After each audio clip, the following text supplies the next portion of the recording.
Hi, this is Kaylee Webster, and I'm here with Noah Barron. He's my boyfriend. Hi, everyone. And we're going to talk about my personal well-being reflection of a journey that I took this past semester. So the activity that I participated in for my personal well-being experience was flotation restricted environmental stimulation, which I talked about in part one of my personal well-being reflection. And basically, it is sensory deprivation in a flotation tank filled with Epsom salt, so you feel no gravity and you're just floating suspended with no sensory stimulation. So, did you enjoy your experiences with the flotation? You know, I really did enjoy my experience. I feel like it had a deeper connection with life than I had initially thought. Through my participation in flotation rest, I was able to control my levels of anxiety because, as you know, I have generalized anxiety disorder, and this really helped me decompress from the week before because I did it once a week. And as I stepped out of that room, I felt like all of my worries were just left behind. And this is such an important practice in my life because sometimes my stress levels become debilitating. But through flotation, I was able to control that in such an easy way of just stepping into a flotation tank. You don't have to learn anything. You just sit there with your own thoughts, and the results are just amazing. Do you plan on continuing with these experiences after the course is complete? Oh, 100%. I think that I'm going to continue with this for a long time, and I'm going to stick with my membership, which is just $49 a month for one flotation per month. So I will be going less often, but I still think this is going to play a significant role in how I deal with my anxiety and in maintaining my personal well-being. What challenges and/or barriers did you experience? Something that I found very hard for me was finding the time to make it to each flotation that I had planned for. This is something that I actually did not achieve. I planned to participate once a week, but sometimes as a master's student with 2 jobs, it just did not work out. Not to mention, there are financial restrictions with access to flotation, as it is $49 a month for one flotation, which is about 90 minutes. For people who don't have access to this kind of money, it's just not attainable for them to float on a regular basis. And this is one of the cheapest places I could find. Normally, flotation goes for upwards of $100 for one practice. The practice of floating is a very new practice as well, and there's not a lot of places around. So I had to drive 40 minutes every time I went to float, from St. Catharines to Burlington. This is a huge challenge because I had such little time with my tight schedule. I found it very difficult to make time for my personal well-being. But I knew this was important, so I went at every opportunity that I could. And I ended up participating in 5 flotations throughout the past 6 weeks. Did social connectedness play a role in your personal well-being journey? Social connectedness played a huge role in my personal well-being journey, though not through the typical way that you would think. I was so passionate and intrinsically motivated to participate in flotation rest that I started bringing it up in my conversations with strangers, with just anyone that I could talk to it about. And this helped me find somebody who had similar interests with me, and we were able to have such a natural conversation that I was so engaged in because I'm so passionate about my experience through this. So I was able to feel social connections with people that maybe I wouldn't have had a long conversation with if I wasn't feeling so energetic about this topic. And in turn, this made me feel closer to my community, and it made me feel like I was seen in my community.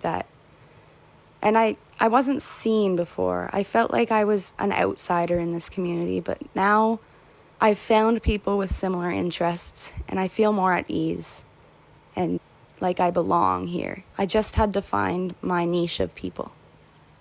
How do you feel these experiences kind of contributed to your physical and psychological well-being? I could sit here and I could talk about all the scientifically proven ways that this helps your physical and psychological well-being, but I want to talk about personally, for me, how it affected mine. So I didn't have any physical pain or restrictions before stepping into flotation. So I didn't get the benefits of any physical well-being effects, but psychological well-being effects were amazing. Like I said before, I feel like this journey was spiritual. I was able to find a deeper understanding of myself, of the issues that I face, of my negative thought patterns, and ways that I can implement things that I have learned throughout the semester into my life. As I stepped into these flotation tanks, I often thought about the things that I had learned in my courses. And I reflected on them and figured out ways to apply them to the stresses that I was dealing with at the time. And having this space of just floating with no connection to body, it's just your mind. The space let me focus on these issues of my personal life at a deeper understanding and allowed for such deep reflection, which in turn had such positive effects on my mental health. For example, during one of my flotations, I was able to reflect on the stresses that I was dealing with in my master's program. And for the workshop that we conducted in this class, I did a little research on stress management. And Smith, in 2002, in his Stress Management, a comprehensive handbook of techniques and strategies, came up with the 4 pillars of stress management. And this is something I noticed myself revisiting every time I stepped in a flotation tank. Because I wanted to relieve and manage my stress, these 4 pillars were crucial for me. The 4 pillars were relaxation, problem solving, thinking realistically and productively, and review and rehearsal. So specifically, flotation helped me review and rehearse these 4 pillars of stress management.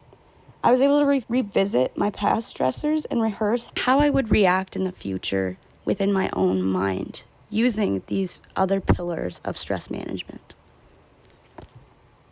If someone were to come to you and kind of ask about integrating leisure into their life, from this experience, what information or advice would you give them? Honestly, I think that the most important part of flotation is not the water that you're suspended in. It's not the closed environment, but it's giving yourself time to reflect. Just enabling yourself time to sit there and think about your life. Reflect on decisions you've made. Reflect on ways that you have dealt with certain issues and how you can implement change to feel better about yourself, feel better in your personal well-being journey. So I guess I would say to them, the most important part of your leisure time is to take it for yourself. Take your leisure time that you have and think. Just sit there and be okay, sitting by yourself, thinking. And I guess you could say this is meditation. This will allow you to reflect, and reflection is so important in personal well-being, though we didn't talk about it in this course. It has had a theme throughout the weeks. We have all reflected on our lives. We have all applied the new knowledge that we have learned, and I believe in this course, through reflection, have felt an increase in our personal well-being. What connections can you draw from what you've learned in this course to the experience that you had with the flotation? I could draw from so many things that we learned in the course that we would be sitting here for hours. I felt an increase in happiness. I went from languishing mental health to flourishing mental health, and I've created social connections. But I want to focus on self-determination theory. Self-determination theory includes autonomy, competence, and relatedness, and suggests that these 3 components affect our well-being in a positive way.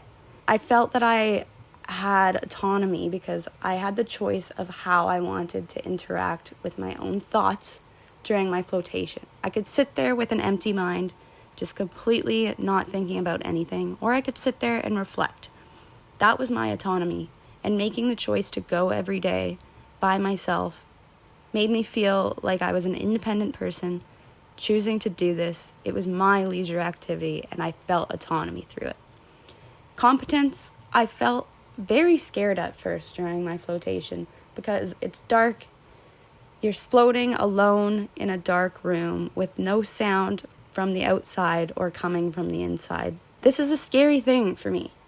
I have always been afraid of the dark, and I felt competence through overcoming this fear.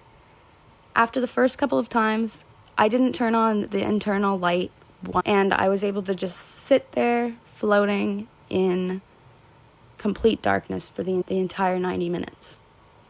I felt relatedness through this because there was a community that's built through flotation. Outside of the flotation rooms, there is a common room where you can drink tea, you can read the book that everybody has signed, has talked about their own personal journey with flotation, and it really makes you feel like you're connected and related to these other people who are going through this journey. So I think that this has encapsulated all three aspects of self-determination theory, which supports my claim of flotation being such a huge impact on my personal well-being. What implications do you think this experience has for future professional or academic work? Flotation is a new practice and hasn't been studied much, especially from leisure scholars. And I'm curious as to why. Most studies on flotation rest have been conducted in Nordic territories, which makes sense because this is a rather Nordic practice. But it would be interesting to see studies conducted in more Western territories, Western areas, to better understand these effects in other cultures on the Western side. We should also focus on research from a leisure perspective because this offers such beneficial results for your personal well-being, which is one of the goals of recreational therapists and recreational professionals. If we could find a way to make flotation rest more accessible for our communities, this could help the global mental health crisis that we are dealing with currently. There's so much potential for future studies, but personally, I have considered studying flotation rest for my master's thesis. Through creating a research proposal on flotation rest for one of my courses in quantitative studies, I was able to introduce this idea to my supervisor, though one aspect was missing from this topic that I am really interested in, and that is the natural environment. So through further discussion, we discovered that I would be interested in examining the connection that people have with water and how it can affect our personal well-being and mental health. This is now geared more towards winter and water interactions in winter, such as ice, and how we interact with it in different ways of our leisure experiences, and how this can all impact our personal well-being. Thank you, Noah, for joining my podcast. I hope you learned a little bit about flotation rest and the impacts that it can have for our psychological well-being. I did. Thanks so much for having me on. Thank you for listening.